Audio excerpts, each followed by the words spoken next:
जय Hind friends, Parth education point में आप सभी का स्वागत है। दोस्तों, आज का हमारा लेक्चर है रानी पद्मावती का इतिहास, यानी कि रानी पद्मावती कौन थी और इस रानी पद्मावती ने क्यों जौहर किया। दोस्तों, जौहर एक शब्द है। जौहर का अर्थ होता है आत्मदाह, यानी कि पहले क्या होता था कि राजा महाराजाओं की जो पत्नियां थी, वो राजा महाराजा जब युद्ध में वीर गति को प्राप्त हो जाते थे तो उनकी पत्नियां अपने आत्मसम्मान को बचाने के लिए अग्नि कुंड में कूद जाती थी। उस अग्नि कुंड में अपने प्राणों की आहुति देने को ही जौहर कहते हैं। और हमारे राजस्थान में 3 ऐसे जौहर हुए जो प्रमुख जौहर माने जाते हैं। चित्तौड़गढ़ के 3 जौहर जो बहुत ही महत्वपूर्ण हैं। सबसे पहला जौहर माना जाता है रानी पद्मावती का 1303 ईस्वी में। दोस्तों, 1303 ईस्वी में रानी पद्मावती ने प्रथम जौहर किया चित्तौड़गढ़ में। कहां पर किया? चित्तौड़गढ़ दुर्ग में। और दूसरा जौहर हुआ दोस्तों 1535 ईस्वी में। 1535 ईस्वी में जौहर हुआ, वो जौहर किया रानी कर्णावती ने। किसने किया दोस्तों? दूसरा जौहर।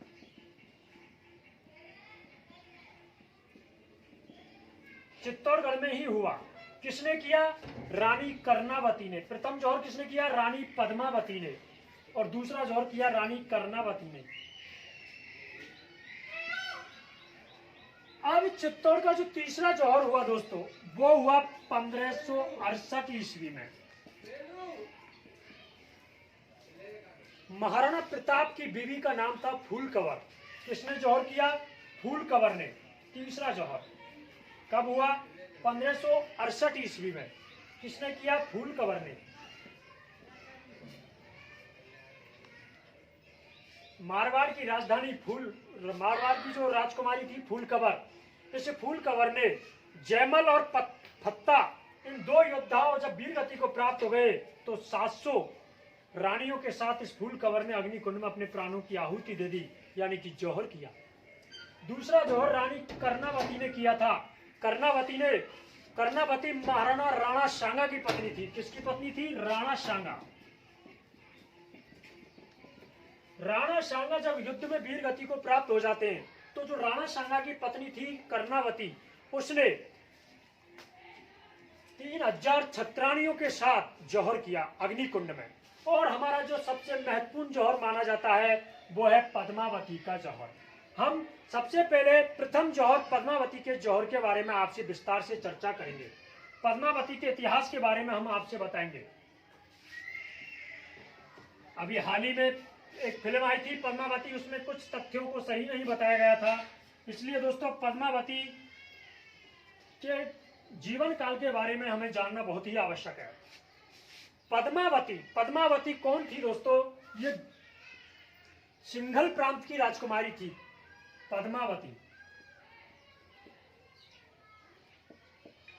पद्मावती का दूसरा नाम पद्मनी के नाम से ही जाना जाता था।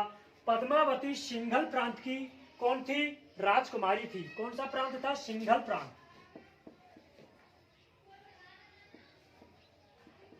सिंघल प्रांत की राजकुमारी थी। गंधर्व सेन। माता का नाम था दोस्तों चंपा देवी। क्या नाम था? चंपा देवी। अब रानी पद्मावती के पिता सिंघल प्रांत के थे और वर्तमान में सिंघल प्रांत कहां पर है? श्रीलंका में। कहां पर है दोस्तों? श्रीलंका में। तो सिंघल प्रांत में महाराजा गंधर्व सेन ने स्वयंवर रचा। उस स्वयंवर में उस समय चित्तौड़ का राजा हुआ करता था रावल रतन सिंह। चित्तौड़ का उस समय शासक कौन था? रावल रतन सिंह। रावल रतन सिंह ने उसमें सिंघल प्रांत में जो स्वयंवर रचा उसमें भाग लिया और सभी राजाओं को पराजित करके उस रानी पद्मावती को जीत लिया। तो इस प्रकार रानी पद्मावती रावल रतन सिंह की पत्नी हो जाती है और वो चित्तौड़ में चली जाती है। उधर इस रावल रतन सिंह की सेना में 2 ऐसे योद्धा थे, गोरा और बादल।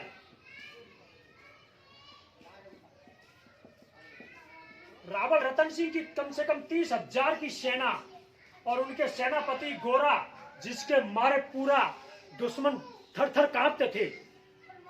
वो गोरा जो इतिहास में कहा जाता है कि शीश लिए निज कंधों पर युद्ध किया करते हैं और मान के धनी प्राण धन बार दिया करते हैं। ये राजस्थान की धरा है जो शौर्य की गाथा सुनाती। यहाँ पानी कम है मगर रक्त की नदी बहा करती। तो ये उसी धरा से आते हैं दोनों योद्धा, गोरा और बादल, चाचा भतीजे। गोरा चाचा था और बादल भतीजा था। इनकी एक ही थी, एक ही कहावत थी कि शीश कटने पर लड़े कबंद, यही वीर की रवानी है। और ये गोरा बादल हिंदुस्तानी है और निवासी राजस्थानी है। तो ये योद्धा थे राजस्थान में। यहाँ तो वीरांगनाएं पैदा होती थी, उन्होंने जौहर किया। इसके बाद दोस्तों जब इनकी सेना के बारे में हमने बता दिया, दूसरी तरफ क्या चल रहा था, दिल्ली का शासक बना था दोस्तों। दिल्ली में उस समय शासक था जलालुद्दीन सुल्तान। उस समय दोस्तों दिल्ली में जो शासक था वो था, दिल्ली का शासक था उस समय दिल्ली पर जिसका अधिकार था वो था जलालुद्दीन सुल्तान। अब इस जलालुद्दीन सुल्तान का एक भतीजा था, उसका नाम था अलाउद्दीन खिलजी।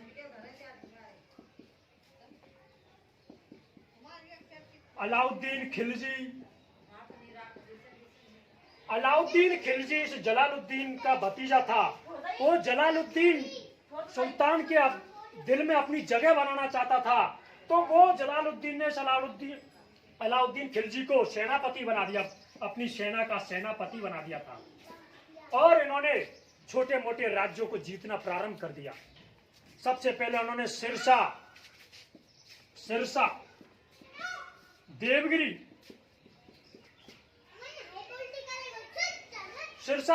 जैसे राज्यों को जीता और बहुत अधिक धन एकत्रित किया। इन राज्यों को जीतने के बाद इन्होंने मंगोलियाओं को 6,000 मंगोली सैनिकों को 6,000 मंगोलियाओं को मौत के घाट उतार दिया। किसने? अलाउद्दीन खिलजी ने। और जब ये कारनामा इसने किया तो जलालुद्दीन खिलजी को बहुत बड़ी प्रसन्नता हुई और उन्होंने अलाउद्दीन खिलजी ने क्या किया, उस जलालुद्दीन खिलजी को अपने पास मिलने के लिए बुलाया। तो इस जलालुद्दीन सुल्तान ने उसको अलाउद्दीन खिलजी को तोहफे के रूप में एक तोहफा दिया। उस तोहफे का क्या नाम था? मलिक काफूर, जो कि एक हिंजड़ा था। मलिक काफूर को उन्होंने अलाउद्दीन खिलजी को तोहफे के रूप में भेंट किया और अलाउद्दीन खिलजी ने जलालुद्दीन को गले मिलने के लिए कहा। जैसे ही जलालुद्दीन अलाउद्दीन खिलजी के गले मिला, अलाउद्दीन खिलजी ने उसके पेट में एक छुरा घोंप दिया और इस मलिक काफूर ने उसके दोनों सैनिकों को मौत के घाट उतार दिया। तो वो उन्होंने अपने ही चाचा को मारकर वो राजगद्दी पर बैठ गया। कौन? अलाउद्दीन खिलजी 1296 ईस्वी में अलाउद्दीन खिलजी इस पर बैठ गया। किस पर? अपने चाचा को मारकर दिल्ली का सुल्तान बन गया। दिल्ली की राजधानी लाल किले पर इसका किसका अधिकार हो गया? अलाउद्दीन खिलजी का। अब इस अलाउद्दीन खिलजी ने वहां पर अपना राज्य स्थापित कर लिया और उन्होंने धीरे धीरे अन्य छोटे मोटे राज्यों को लूटना प्रारंभ कर दिया। अब इधर क्या होता है दोस्तों, इधर जब चित्तौड़गढ़ का दुर्ग था तो चित्तौड़गढ़ के रावल रतन सिंह की सेना में एक संगीतकार हुआ करता था, उसका नाम था राघव चेतन। राघव चेतन नाम का एक संगीतकार था। किसकी सेना में? रावल रतन सिंह की सेना में, यानी कि चित्तौड़गढ़ की सेना में। यह संगीतकार कहा जाता है कि रावल रतन सिंह का गुरु भी था और ये जादू टोना करता था। तथा जब रानी पद्मावती को रावल रतन सिंह वहां पर लाए तो उनको ये कुदृष्टि से देखता था राघव चेतन। और इसके बारे में रावल रतन सिंह को पता चल जाता है तो रावल रतन सिंह ने उसके काले जादू के बारे में और इसने रानी पद्मावती पर कुदृष्टि डाली। इस कारण इस राघव चेतन को देश से निकाला दे दिया जाता है। इसमें यहाँ पर क्या था, दिल्ली। मैप के माध्यम से बिल्कुल समझ में आ जाएगा। दिल्ली पर किसका शासक था, अलाउद्दीन खिलजी का।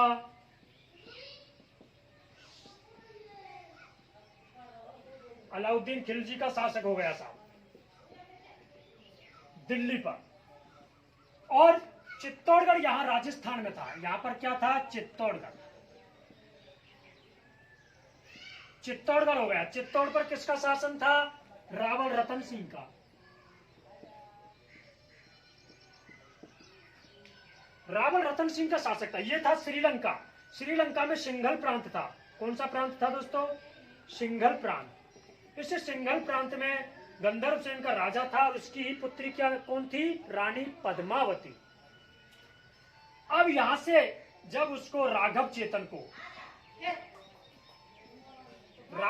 को राजा रावल रतन सिंह ने देश निकाला दे दिया, तो ये दिल्ली जाकर पहुंचा। और यहाँ पर इसको अलाउद्दीन खिलजी का जो मैन वो था सेनापति, उसका नाम था दोस्तों मलिक काफूर। वो एक हिंजड़ा था, वो उसकी सब कुछ था अलाउद्दीन खिलजी का, मलिक काफूर।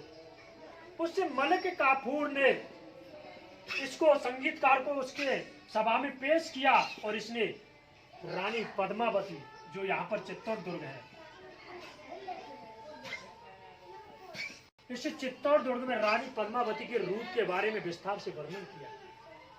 अब अलाउद्दीन खिलजी अपनी 1 लाख सेना को लेकर, कम से कम लगभग 1 लाख सेना थी अलाउद्दीन खिलजी के पास। इतनी विशाल सेना को लेकर चित्तौड़गढ़ के दुर्ग के पास आ जाता है। इस चित्तौड़गढ़ के दुर्ग को भेद पाना इतना आसान नहीं था। 6 महीने तक लगातार अलाउद्दीन खिलजी इस गेट के बाहर ही इंतजार करता रहा। धीरे धीरे आक्रमण करता रहा, लेकिन चित्तौड़गढ़ में रावल रतन सिंह की सेना उनको जवाब देती रही। तब इसने सोचा कि इस तरह तो हम विजय प्राप्त नहीं करेंगे। तो अलाउद्दीन खिलजी ने योजना बनाई कि रावल रतन सिंह को संधि करने का प्रस्ताव भेजा जाए। और उन्होंने रावल रतन सिंह को संधि करने का एक प्रस्ताव भेजा और उसमें लिखा कि मैं आपके सामने समक्ष संधि करना चाहता हूं, आपसे दोस्ती करना चाहता हूं और मैं आपके घर पर भोजन करना चाहता हूं। तो ये तो सुनकर और वो कहता है कि मैं एक बार आपके सभी परिवार वालों से मिलना चाहता हूं। तो अलाउद्दीन खिलजी की इस बात को रावल रतन सिंह मान लेता है और वो महल में चला जाता है, संधि कर लेते हैं, खाना खाता है। तब वो जाते समय बोलता है कि आपके परिवार से हमें मिला दो। तो उन्होंने सभी परिवार से मिल तो लिए, बोले रानी पद्मावती। जैसे ही उसने पद्मावती का नाम लिया, तलवारें खिंच गई। तो उन्होंने कहा कि एक बार मैं पद्मावती के मुखड़ा देखना चाहता हूँ, मुख के दर्शन करना चाहता हूँ। इस बात को रावल रतन सिंह ने पहले तो मना किया, लेकिन बाद में रावल रतन सिंह इस संधि को मान जाते हैं कि कांच के प्रतिबिंब में मैं आपको उस चेहरे को दिखा सकता हूँ। इस बात से नाराज गोरा, जिसका महान सेनापति योद्धा था, इस बात से नाराज हो जाता है और वो गोरा को रावल रतन सिंह निकाल देता है अपने राज्य से और गोरा वहां से नाराज होकर जंगलों में चला जाता है। उधर जब रानी पद्मावती ने वो मुखड़ा कांच के प्रतिबिंब में दिखाया तो उसने अलाउद्दीन खिलजी को सही तरीके से नहीं दिखा। फिर भी उसको वो चेहरा दिखाई दिया और उसके दिल में ये भावना आई कि मुझे हर हाल में इस रानी पद्मावती को पाना है। उसी समय उसके जो सैनिक थे, लड़ाके थे, उनको साथ में लेकर गया और उसी समय रावल रतन सिंह को वो बंदी बनाकर और दिल्ली ले जाता है और दिल्ली उसको जेल के अंदर डाल देता है। अब इस बात से परेशान रानी पद्मावती बुरी तरह से परेशान हो जाती है कि रावल रतन सिंह को किस प्रकार छुड़ाया जाए। तो रावल रतन सिंह को एक ही आदमी छुड़ा सकता था, उसका नाम था गोरा। और बादल उसका भतीजा जो सेनापति था, उसकी सूझबूझ और बुद्धि के कारण ही रावल रतन सिंह को छुड़ाया जा सकता था। तो इसीलिए रानी पद्मावती जंगलों में चली गई और उस गोरा को स्वयं जाकर उस गोरा को मनाकर लाई। और उस गोरा बादल ने कहा कि जब तक मेरे शरीर के अंदर प्राण है तब तक रावल रतन सिंह का कोई वान वाका नहीं बिगाड़ सकता। मैं यहां लाकर रहूंगा रावल रतन सिंह को। उस समय अलाउद्दीन खिलजी ने कहा कि या तो आप 7 दिन के अंदर अंदर मेरे से निकाय करने के लिए राजी हो जाओ, वरना रावल रतन सिंह को मार दिया जाएगा। उसके जवाब में रानी पद्मावती ने क्या लिखा? उसके जवाब में रानी पद्मावती ने लिखा, और उन्होंने रानी पद्मावती ने लिखा कि मैं आपसे निकाह करने के लिए तैयार हूं, लेकिन मेरा डोला के साथ साथ मैं आपके साथ मेरी 700 दासियों को भी साथ में लाऊंगी और पूरी झांकियां सजाकर मैं आपसे निकाह करूंगी, लेकिन निकाह करने से पहले एक बार मैं महाराज रावण रतन सिंह के दर्शन करना चाहती हूँ। इस बात से खुश होकर अलाउद्दीन खिलजी खुश हो गया और उन्होंने तुरंत बोल दिया, बोले ये शर्त हमें मंजूर है। तो गोरा ने एक दिमाग में चाल चली, गोरा बादल ने चाल चली, उन 700 पालकियों में रानी पद्मावती को नहीं बैठाया, जैसा कि फिल्म में दिखाया गया वो गलत था। रानी पद्मावती वहां पर नहीं गई थी। गोरा बादल रानी पद्मावती की झांकी में दोनों बैठकर गए और 700 पालकियों में उनके जो चुनिंदा लड़ाके थे उन हर पालकियों में चुनिंदा लड़ाकों को बैठा दिया गया और पूरी दासियों के साथ वो वहां पर पहुंच जाते हैं, यानी कि लड़ाकों के साथ वहां पर पहुंच जाते हैं और शर्त के अनुसार सबसे पहले वो रावण रतन सिंह से मिलते हैं। रावण रतन सिंह से मिलने के बाद तुरंत उन्होंने एक साथ 700 जो योद्धा थे उन्होंने एक साथ आक्रमण कर दिया और रावण रतन सिंह को वहां से छुड़ा दिया और गोरा बादल वहां रुक जाते हैं। कुछ सेना को रावण रतन सिंह के साथ भेज देते हैं रास्ते के लिए, रावण रतन सिंह को वहां से निकाल देते हैं और गोरा बादल उस समय युद्ध करते हैं।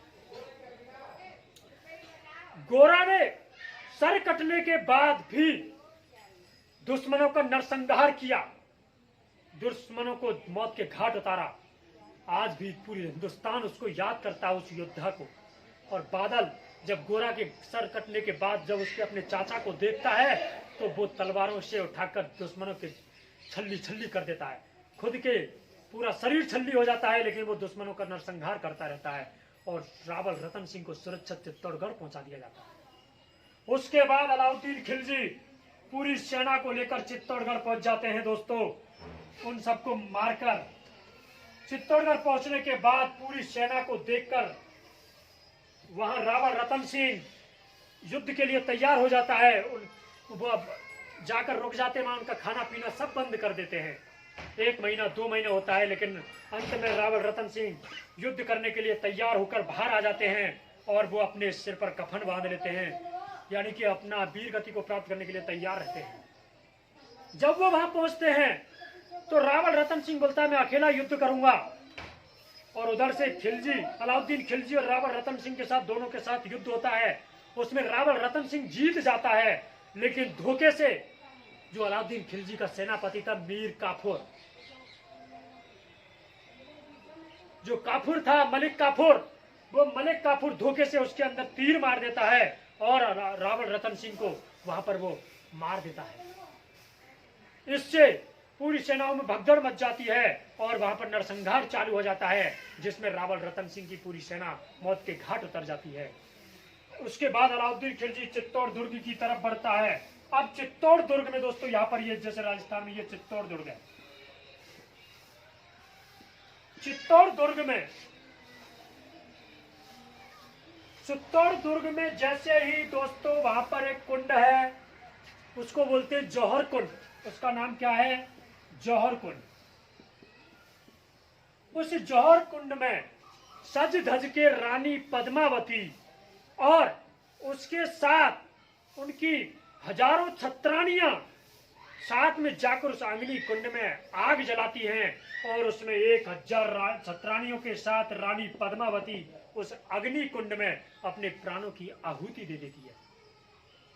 अलाउद्दीन खिलजी बौखला जाता है इसको देखकर, जिसे पाने के लिए उसने सब कुछ बर्बाद कर दिया था। उसकी आधी सेना खत्म हो गई थी, आधी से ज्यादा, उसकी एक आंख खत्म हो गई थी अलाउद्दीन खिलजी की, लेकिन वो उस पद्मावती को हासिल नहीं कर पाया। तो पद्मावती ने अपने आत्मसम्मान के लिए 1303 ईस्वी में चित्तौड़गढ़ का प्रथम जौहर हुआ दोस्तों। इसके बाद जौहर हुआ रानी कर्णावती का 1535 ईस्वी में। राणा सांगा की मृत्यु के बाद जब राणा सांगा की मृत्यु हो जाती है युद्ध में, तो रानी कर्णावती ने 3000 छत्रानियों के साथ जौहर किया। उसके बाद तृतीय जौहर दोस्तों 1568 ईस्वी में महाराणा प्रताप की पत्नी फूल कंवर ने अपनी 700 रानियों के साथ जौहर किया। ये 3 जौहर चित्तौड़गढ़ के सबसे महत्वपूर्ण जौहर माने जाते हैं दोस्तों। ये था रानी पद्मावती का इतिहास।